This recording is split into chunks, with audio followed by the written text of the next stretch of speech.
What does the Bible say about a victimhood mentality? In the modern day, we hear about victims all the time. I'm a victim. You're a victim. He's a victim. She's a victim. Or on the other side, we hear people saying things like, you are not a victim. There's no such thing as a victim. You shouldn't have a victimhood mentality. A victimhood mentality is never okay to have. But what does the Bible say? Now, the first thing I want to make very clear, these things that I'm bringing up are mostly just my opinion, right? These are my understanding of what the Bible is saying.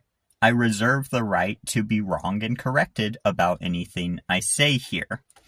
With that aside, I would like to point out a couple things. First off, Jesus said, whenever we help someone who's struggling, whenever we give them a glass of water when they're thirsty, whenever we give them our shirt when they're cold, we're doing that for Him. So obviously, as Christians, we should help people when they are struggling. So a lot of times, at least in my sort of circles, the Christians I'm around tend to say, oh, well, that person is in trouble by their own choice. And sure, there's some amount of truth to that.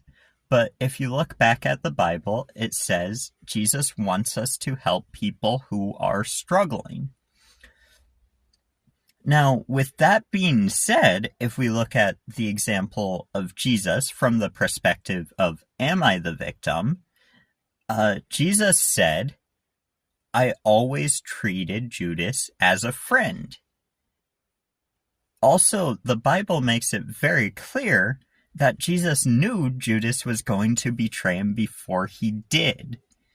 So to me, this shows that Jesus could have had the opinion of, I'm a victim, and it's terrible that this guy is treating me in this way, so I'm going to treat him awful. But no, that's not what Jesus did. Jesus decided to say, even though this guy is going to do something terrible to me that will lead to my death, I'm going to treat him as a friend. That's absolutely amazing, and I think that's the mentality that we should have to victimhood. We should help people when they're hurting, regardless of whether or not we think they're a victim, and we should never see ourselves as a victim.